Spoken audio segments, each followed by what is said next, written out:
Mga mare, for today's video, samahan niyo akong gamitin itong Lanbena Nose Plant for Strips pang harvest ng ating mga whiteheads and blackheads. Syempre, yung Lanbena may kasama na agad yung paper strips at brush pang apply. At ayan yung itsura niya, yung consistency ng cream. Napakadali na lang gamitin. I-apply mo lang yung cream sa mga part na gusto nyo tanggalin ng whiteheads and blackheads. Ayan, ganyan. May kasama na agad siyang brush pang apply, kaya hindi na kayo mahihirapan. And then after nyo malagyan ng cream, ilalagay nyo lang yung paper strips doon sa mga part na nalagyan nyo na ng cream. And then, maghintay lang po tayo ng 15 to 20 minutes before natin yan tanggalin. At after nun, ganyan na siya. Boosh! O, diba? Satisfying. Ow! Ang effective talaga. Nililip up niya yung mga whiteheads and blackheads talagang nabubunot.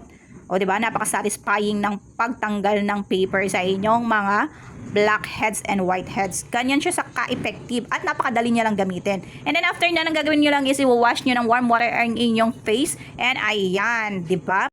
Using liquid crystal film forming technology, Lanbena Nose Plant 4 strips work like a magnet and contain salicylic acid ingredients to instantly locking onto and lifting out deep down dirt, oil, and blackheads so you can get the deepest clean. Ayan, ganyan siya kaganda. Yun yung benefits ng ating Lanbena Nose Plant 4 strips. Kita nyo naman yung effectiveness niya, di ba? So sa lahat ng gustong umorder, ilalagay ko dyan sa yellow basket at sa description box yung link para maka-order na kayo.